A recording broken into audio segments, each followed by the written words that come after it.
नमस्कार दोस्तों। आज हम बात करेंगे लंका के पराक्रमी राजा रावण की, जिसे कोई महापंडित मानता है तो कोई राक्षसों का राजा।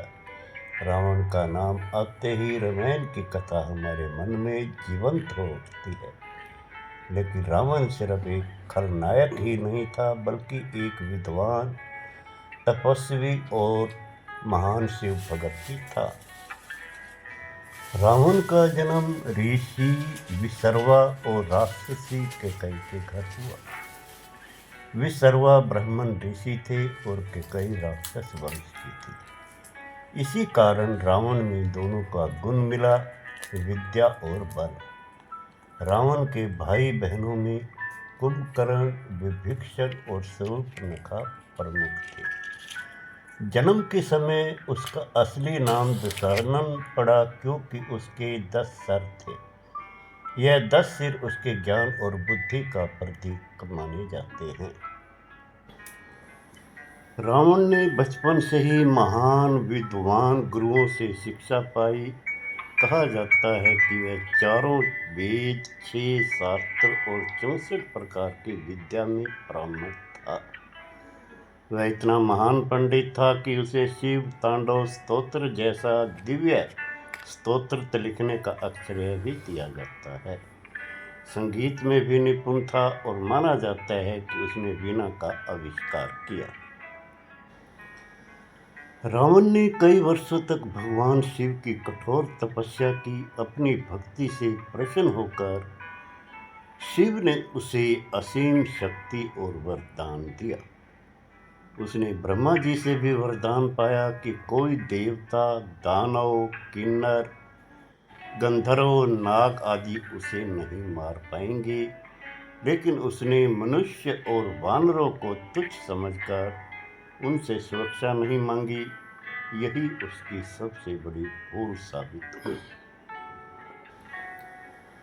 रावण को लंका का राजा कहा जाता है। लंका नगरी को सोने की नगरी माना जाता था।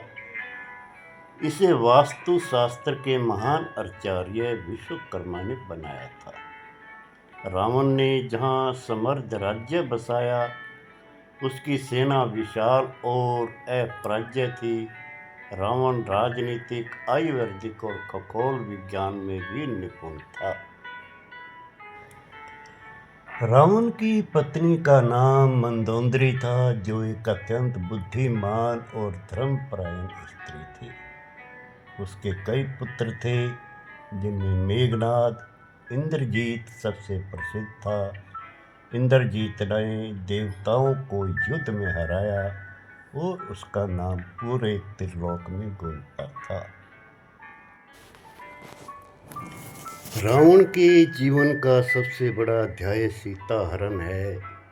जब उसकी बहन शूर्पणखा का अपमान राम और लक्ष्मण द्वारा हुआ, तब रावण ने सीता माता का हरण करने की योजना बनाई।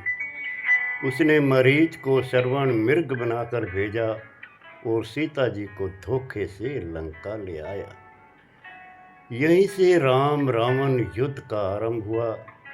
राम ने वानर सेना के साथ लंका पर चढ़ाई की और भीषण युद्ध हुआ।